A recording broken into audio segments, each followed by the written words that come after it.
call this episode 37.5 or something like that, or 0.1. You just be the BlizzCon episode. Yeah, BlizzCon episode 1. Episode 37.1. Okay. All right. 0.5. You guys ready? Is everyone ready? Yeah. And welcome to a special edition of the GankBush Squadcast. This is the Heroes of the Storm Fall Championship edition, or Fall Championship recap edition of the GankBush Squadcast. I'm your host, calling in from Portland, Oregon, and my name is Fringe Average. For those of you who do not know who we are, a Heroes of the Storm community fan podcast where all the different hosts represent different play levels. So we have someone that was at one time in bronze, and we have two master level players, and we have a player that's currently in platinum, almost in diamond level. Again, this is going to be a very, very short podcast, but Pat's in diamond now, isn't he? Damn right I am. All right. No, I'm diamond, son. All right, I just learned that right now. Okay, so we have a diamond level player. He was formerly not in diamonds. Formerly not in diamonds. That's how we have to say it, right? Okay. Formerly not. He is in diamond, though. He's formerly not. So Matt said we had players that are formerly bronze. Oh, yeah. Yeah, Matt is not going to let that go. But he lets other stuff go because he's inconsistent. Well, hey, you were in bronze. But anyway, Well, So- argument there. all right, so again, this is going to be a very short episode. We're just going to recap the Fall Championships. We are recording this on Sunday, November 6th at 7 p.m. Pacific Standard Time. We're just going to do a short recap of the Fall Championships, and then on Thursday, we're going to record a full BlizzCon recap because we actually have one of our co-hosts, David, who's not on the podcast right now, went to BlizzCon, so we're going to have him on, and we're going to do a full podcast about everything that happened other than the Fall Championship. We'll just do a quick introduction. Say hello, Tower Baron, Tower Baron is in San Diego, California. Hi there. It's good to be here at BlizzCon at the Nexus. You're not at BlizzCon. Oh. Yeah, BlizzCon is like in LA or whatever. Anaheim. Well, Anaheim. Well, it's good to be here. So you're close. I'm close. You're 100 miles I'm the Near the away. closest one here. Yeah. The So closest you at one least here. go and stand outside the building that since you didn't buy tickets. You know, I used to bike by the building all the time because I used to work up in Irvine. Let's introduce one of our master level players, and that is Bacon. Hello. And he's calling in from Atlanta, Georgia. And let's introduce our recently diamond level player, and that is Old Backpack, who is calling in from Abu Dhabi. Hey, what's up? Good to be in Nexus. You're stealing. Someone's Yes. got to get it right. I'm doing it right. Dan botched it. Okay. Very Yeah. well done. Very well Thank you. done. Thank And you. let's introduce our last co-host, and that is Scott, and that's his battle tag is Scott. Because I'm awesome. Yep. He is the best Scott. Yeah. Out of all the Scots listed on Hot Slogs, I am number one. Yeah, that's true. And that's actually the Whoever told title. me that. That was actually the title of the last podcast. So Yeah. It was. if you're listening to this, we did release a podcast 2 days ago, and that was a 2-hour one with, we did an interview with Nubkex, who was a Grandmaster level player in Season 1. If you missed out on the last one, check that one out, because we actually talked about a lot of really cool stuff, as well as the interview with Nubkex.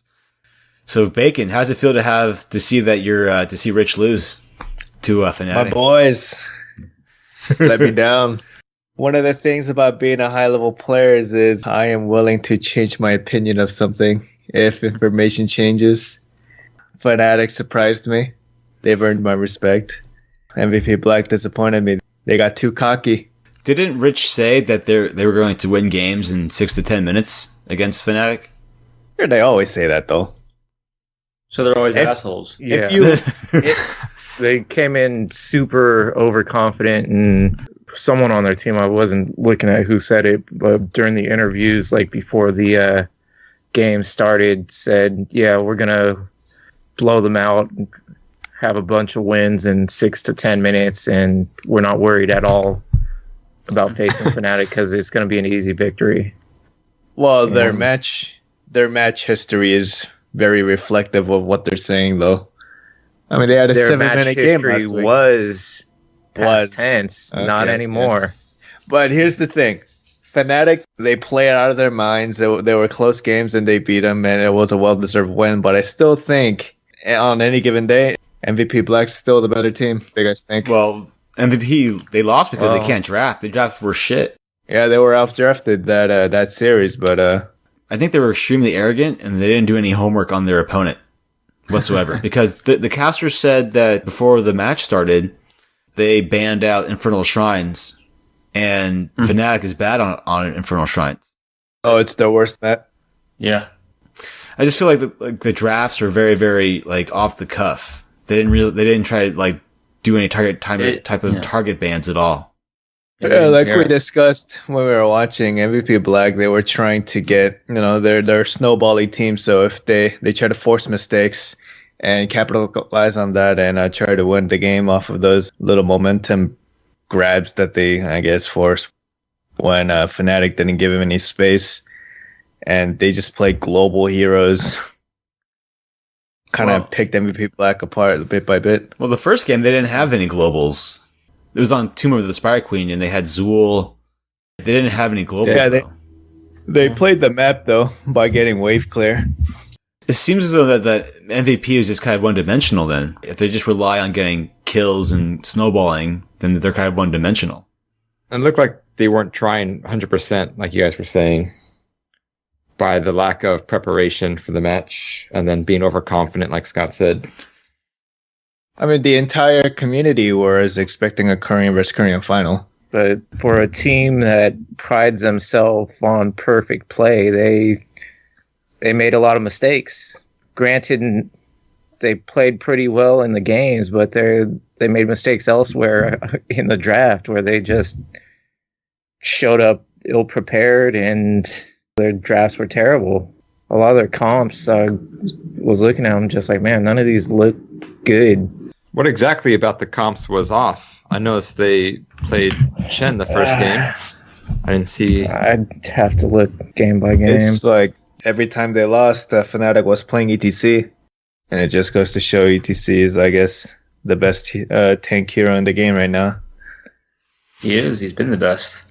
I see. Actually, what I noticed was that a lot of level 10s are going towards stage dive at these games. That was like very surprising. Maybe it's hard to pull off the mosh pits, I guess, right? Well, Fnatic, in 2 of the games against MVP, they used mosh pit. That was more like a general comment. A lot of stage dives coming in, I think. Yeah. These tournaments, or the tournament the last week and this week, really highlighted globals, where stage dives are global. Brightwing, Falstad, Dahaka was really big. Yeah, Dahaka was big for him in a lot of games. Yes. I'm going to learn Dahaka now. Yeah, I mean, they even banned MVP Black banned Dahaka against Fnatic. Like, whoa, that's a respect ban. Yeah. Well, see, the thing is that like don't play Dahaka too much because he's gonna get a rework potentially kind of soon. Well, it's not like they're completely changing the character. It's just making him more viable as a solo tank. So if you already know how to use him, MVP Black, you guys points of MVP Black being too cocky and not respecting Fnatic, and Fnatic winning is well deserved.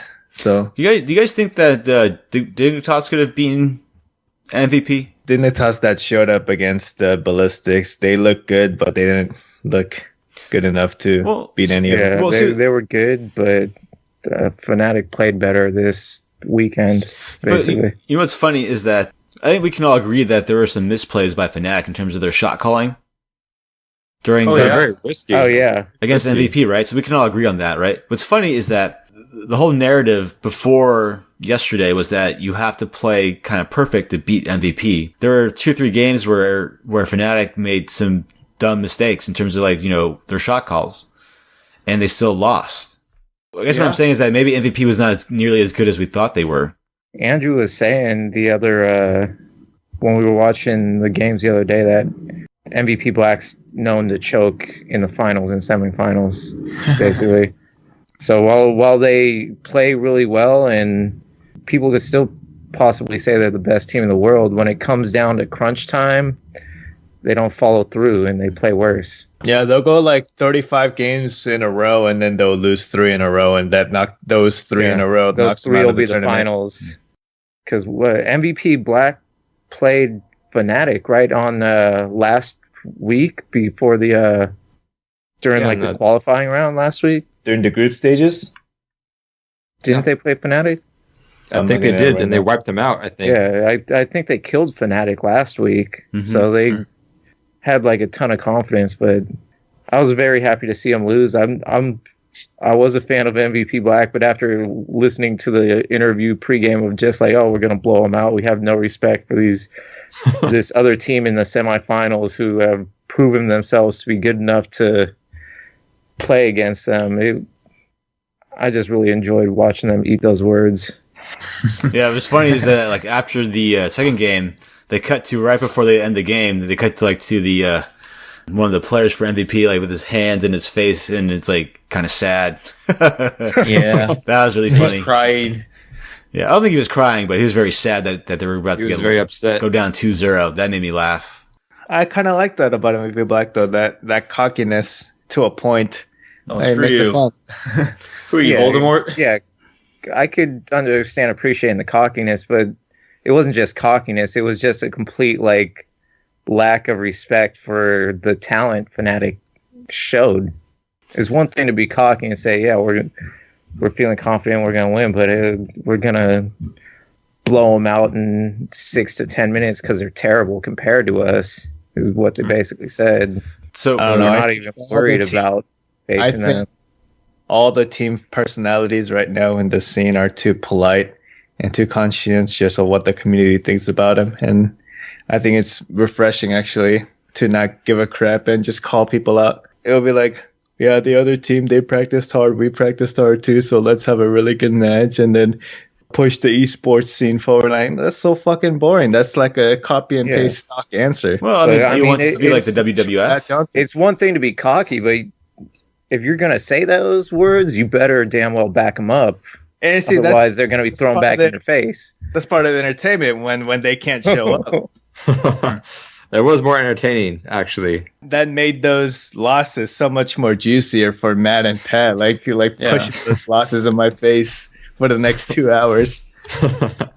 No, but true. I don't want to be in that sort of environment where everyone's an asshole to each other. I prefer the boring. They played well and it was a fun game. That's fine to me because that's respectful. No, it's not everyone. It's just that one team. They're like the bad boys of HOTS, you know? What do you mean the loser boys of HOTS?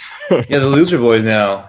The sausage fingers of HOTS. Exactly. They still made what, $75,000? Oh, $100,000. They might be the loser. No, it's $100,000. So they might be the losers, but they still made $100,000. Yeah, but you split up 5 ways. That's only $20,000. That's split it 5 ways.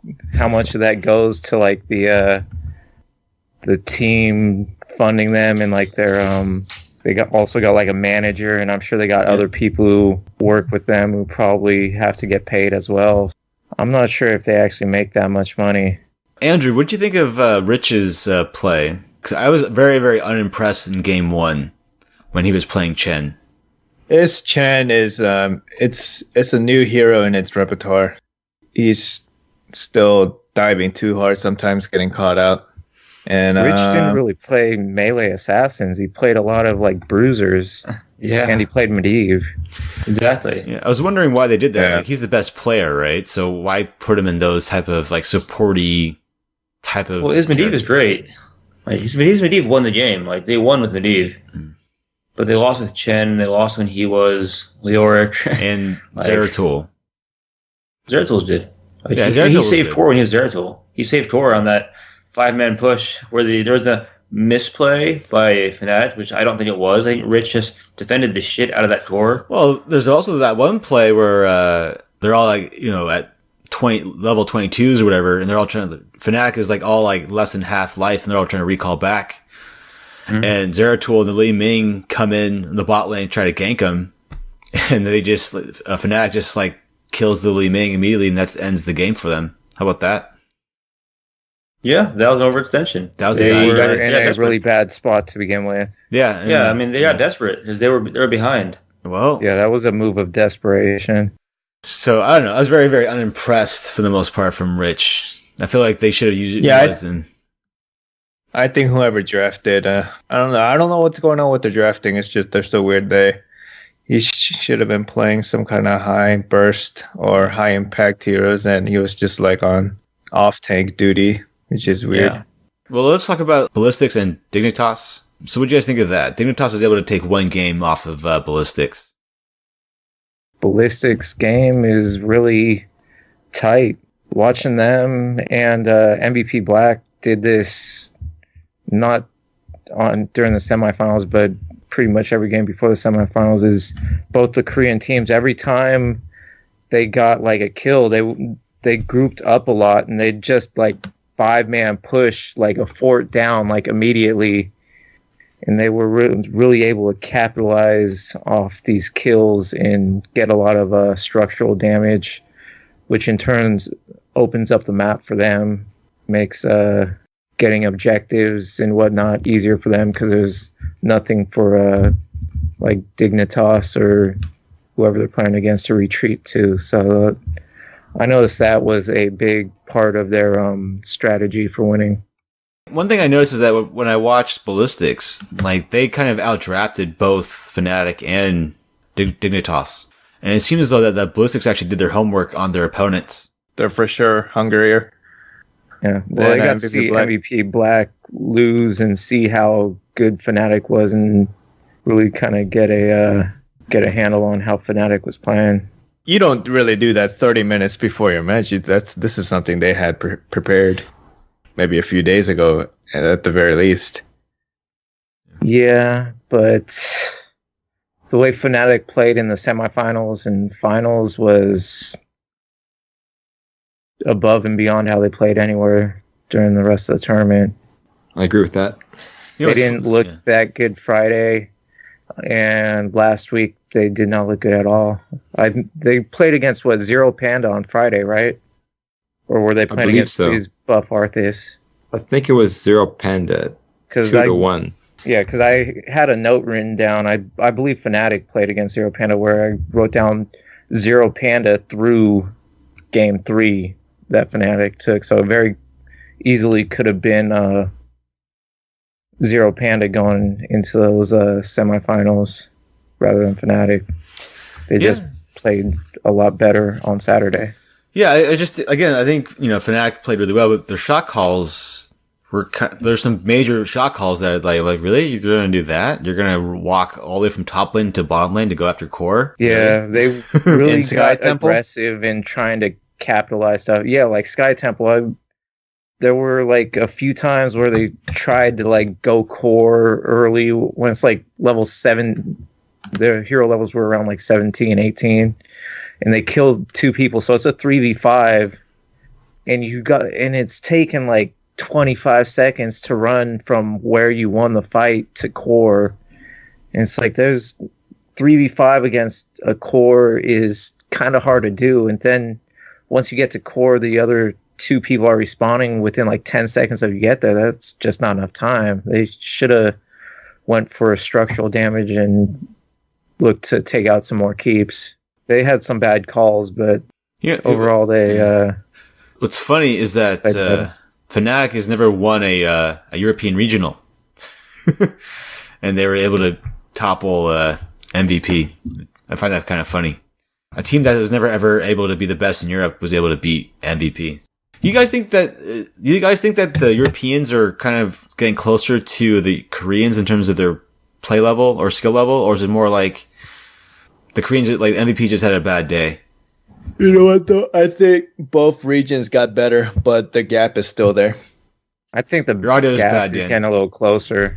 Europe looked a lot better than I expected them to be.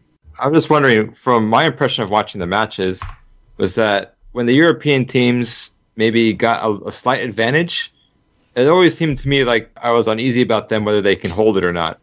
They would get a slight advantage, but they couldn't really hold it. Where I see the Korean teams, when they get a slight advantage, they can kind of hold the advantage until the end of the game and kind of lean on it to push for wins. But with the European teams, they can't really make use of their advantage so easily. I think that's a stylistic difference because European teams usually play a lot safer and Korean teams go for it. Yeah, that goes kind of back to what I was saying like earlier about like when Europe versus Korea, like when Europe, Dignitas or Fnatic lost like a character, Ballistics or MVP Black would just go and push a fort to go take it down, where the European teams are just like, we got man down for a fort. They would just straight up back up for the most part and let them have it and not really try and fight it out, where the Korean teams just seemed a lot more kind of aggressive even when they were down. Like watching Warhead Junction, and there were a lot of times Fnatic was going for boss and Ballistics was coming in there and contesting, even like though they had like one guy, two guys down, they just didn't care and just went for it. That was the best fight of the entire championships, by the way. Which fight? The fight Warhead over Dungeon? Game Warhead 3 Dungeon, of... the top boss. Yeah. The balls There they had to was come up some there. Really Just three epic people. fights and plays on that map. 2 ballistic missiles on nukes and 1 Dignitas nuke or Fnatic nuke on that point. You had a 5-man wipe on Fnatic side and a 4-man wipe on Ballistic side. But they had the Yeah. boss, though. They For had the the boss. listeners, if you guys haven't watched any of the games, I would recommend that game specifically if you want to watch a game, because that was definitely the best game. Yeah, it's game 3 of Fnatic versus Ballistics. Yeah, extremely exciting, entertaining to watch. If you want to watch close games, watch the MVP of Black Fnatic series, but Ballistics versus Fnatic, it was kind of one-sided. Unfortunately. It's kind of definitive to say that Ballistics is by far the best team in the world right now. Yeah. They're the best team, but I think everyone thought they were invincible. But the fact they lost a game in both their final and semifinals shows there's at least an opening. Well, I never said they're. I don't think people thought they were invincible. I kind of thought that they were just both Korean teams were just going to wipe out everybody. Well, I thought both teams it'd be like a 4-game match, like that each team would get one. The Europeans would get one game. That's what I didn't thought. even think that. I was thinking 3-0, honestly. See, the thing I think with MVP is that like since they crushed Fnatic last week, that they were just assuming it's going to be the same old, but they didn't take into account like, oh, by the way, maybe Fnatic is actually going to use like their really cool strategies this week. I mean, they didn't drop any of their games. Neither of the Korean teams dropped any games in the pool play, the qualifying rounds. Okay. So I was surprised that they lost both those games. Can we comment on how bad North America was? Yeah, because I was kind of rooting for them. We kind of ragged on them last. Yeah, we talked about that. Yeah, sure, go for it. It was deserved because North America did not play well. They're on a much lower level than everyone else in the world. Yeah, like that was very obvious. Kang and I made this joke of that if the GankBush squad just committed themselves to a month of just nonstop playing, we could probably be a top 8 team in North America. We could get that funding. Yeah, I'm serious. Like that was the joke that Kang was making. That like if we actually just committed ourselves to a month of playing, that's just gonna be like the South Park episode on World of Warcraft. I know, but like I'll be there for the computer. But I mean, like it's gonna be fat. Like North America is a joke. I knew going into last week that they were not going to do well at all. And it's funny listening to the casters, like they have to be unbiased, right? Mm-hmm. When they're talking and then hyping up teams, but you can just tell like all their words are so hollow. They're like, oh, they're just going to get 2-0'd right now. Yeah. But I have to say that they have a chance. Speaking of casters, it was very fun to watch Caldor cast the Fnatic MVP. It was very, very obvious I don't know that Caldor was rooting for Fnatic, which I think is kind of cool because he's friends with Fnatic. He's a European caster who casts Fnatic games and Dignitas games and, the European scene all the time. So he's definitely familiar with them. But yeah, if you saw him after after Fnatic beat MVP Black, he was just like sweating like he ran 5 or 10 miles. Yeah. The first game, the first match. So kind of intense. So rich and stressed out that he was just sweating everywhere. Yeah, that was a base race. That's why. So, it was. Like down to the wire. And also, I was a little upset that they had Gillyweed and Dreadnought doing the finals.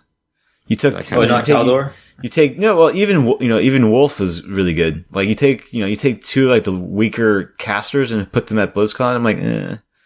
Well, I like Dreadnought. He's good. He's very very overcritical a lot, and sometimes he's very wrong. He's a former pro. Yeah, I'm very aware of that. I don't know. You have to have Caldor and Wolf there. Wolf is the Korean guy who does all the Korean stuff, and Caldor is just the best caster. I don't know. You can't. I mean, Keely, she's fine, but she's definitely in the bottom half of all the casters that casted this week. North America stunk. They're not going to be good anytime soon. Who knows? Like, I want them to be competitive, but it's not going to happen. The work ethic in America is not there. I don't see it. I just don't think the dedication to playing video games professionally is taken serious here in the U.S.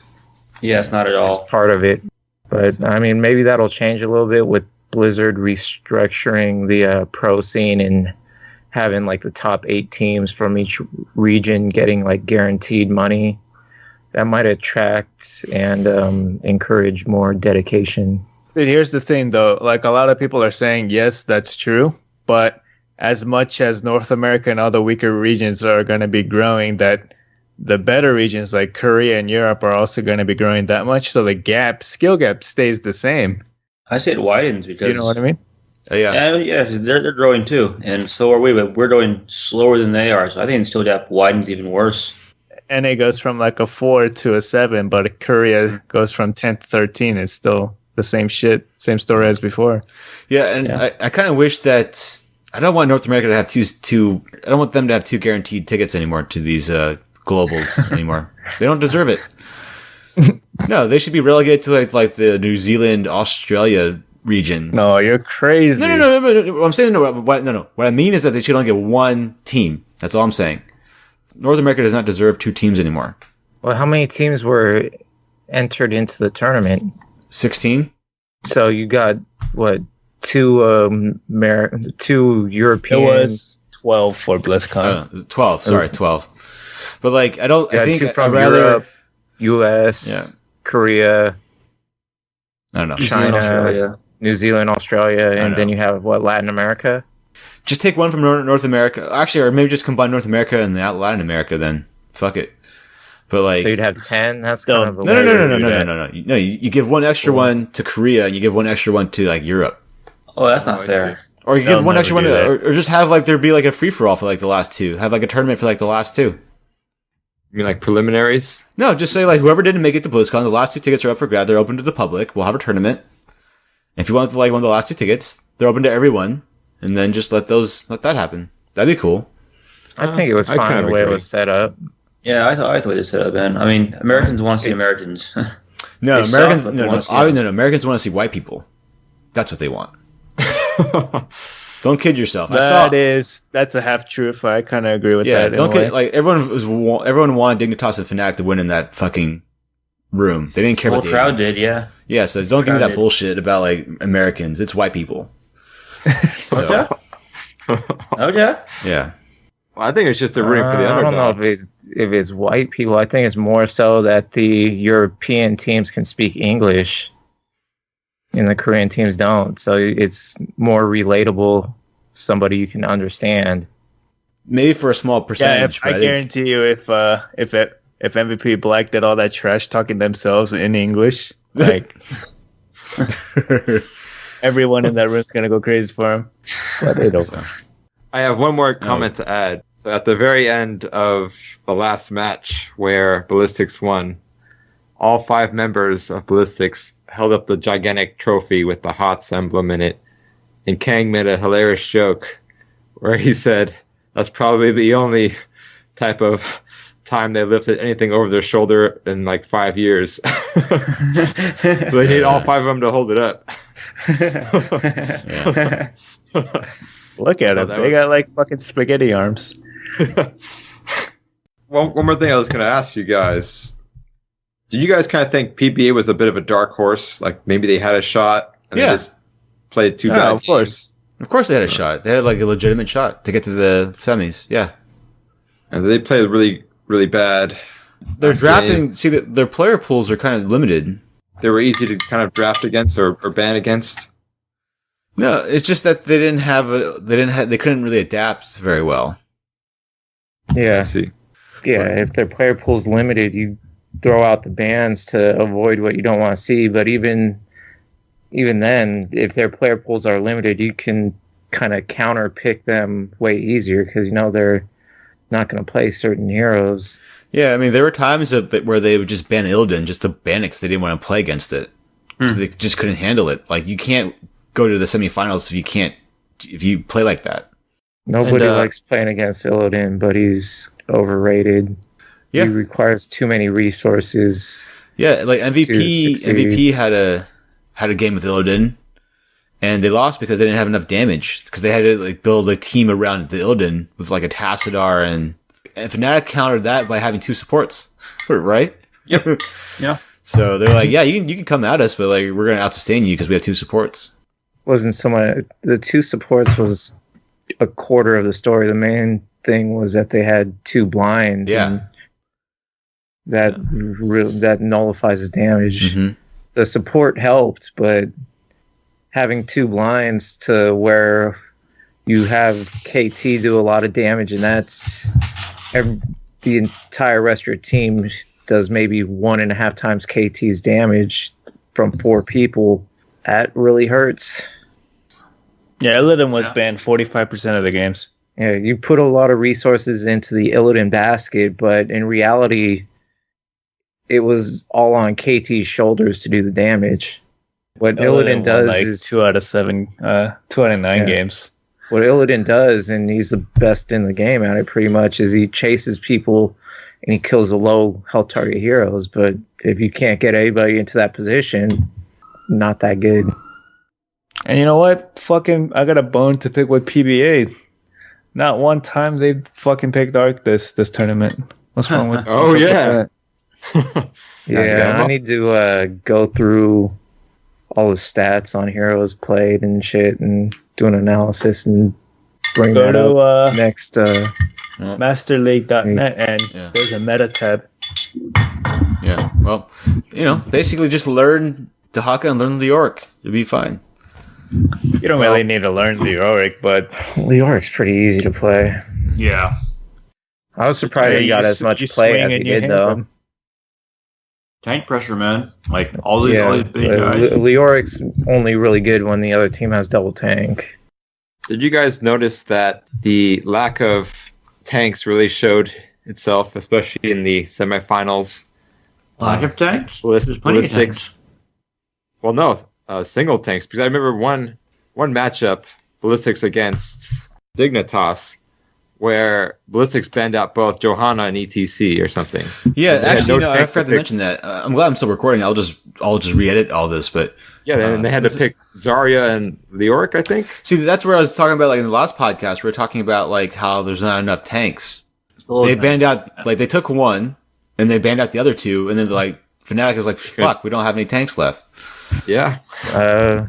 Yeah, I think it was against Dignitas, but it was ETC and Murden both got banned round 1, and they took Ballistics picked up Johanna and banned Tyrael because Dignitas didn't pick a tank during their first round of picks, so Dignitas was really kind of screwed. I think they ended up grabbing Stitches that game, but no, Zarya and Leoric. Right? No. Okay. It was Zarya and Leoric. That's it. Yeah, they had no hard CC. They only had soft CC. Yep, and they got steamrolled. Yeah. I feel like that's not... Well, I mean, they should have... Like I said during when it was live, I said they needed to get that Johanna in it right now. You have to do it. Yeah, I remember you said that. Having that tank gives you a huge advantage. Even if Johanna's like a subpar tank, you need to have that. They were not subpar. She's good. It was good to pick Johanna, but the other team not picking Tyrael right away killed them. I'd rather, for the pro teams, I'd rather have a Tyrael on my team than Johanna. Yeah, like they prioritized, like, I forget what it was. It was like a Vala and Brightwing. I was like, really? You really didn't get Brightwing that bad? It was Mouth. Okay, Malf. Vala. Like, Vala Mouth. Really? I mean, Malfurion? Really? I know he's the best healer and all, but really? You're really gonna... Like, there's gonna be a warrior choke. You have to take one of the good ones. Muradin's heavy impact was probably one of the strongest talents I saw in the tournament. Oh, yeah. That talent won a lot of team fights, in particular for MVP Black. I saw him win a few team fights just from heavy impact, allowing Muradin to just have like free reign and cause the other team to be clumped up for them to open up on him. It's like Sanya's Leap, but on like a 10-second cooldown. Yeah, you pick up at level 7 the Iron Forge Momentum. Oh, yeah. You have it like on an even lower cooldown. Just makes every ability Muradin has the crowd control ability. Yeah, and then you're healing static, get some health back up, pop Avatar if you need to, use the momentum to get another healing static off and another jump on. Still rather have ETC, but Muradin is definitely right up there with him. Also, Rhaegar, he's not dead, people. He's still viable. No, he's not that good. Only for pros. Viable for pros, but none of us are pros. People take too much damage, and Rhaegar can't keep up. Yeah. Speaking of that, and Dan showcase that. Rhaegar counters coordinated damage, right? And our Hero League games damage is so spread out throughout the entire team. Everyone just gets low. Rhaegar has a hard time with that. Yeah. That's why Brightwing is better for our games, where she just kind of heals everyone. Right. Or Mouth with low cooldown, and you just throw hots at everyone. Life-saving ultimates were really big this tournament. Aegis, Sank. Sank turned so many battles around. It just 180'd him, I guess, is the right direction to turn around. But yeah, it just looks like a team's losing and about to die, and they pop Sank, and all of a sudden the other team's getting wiped. That was kind of the case in last BlizzCon too. A lot of Sanks won games, and it's still kind of the trend, I guess. But back then, only Korea really knew how to use Tyrael. And then the changes happened, and then everyone kind of realized that Sanctification is a fucking good ultimate. Well, I mean, it's an AoE Divine Shield, right? Like, it sounds really good. Like, back in the day before they buffed it, he had to channel that thing. Now it's just drop it in your find. Well, that and Tyrael, this base kit was kind of underwhelming. Yeah. That's it. All right, we will see you later.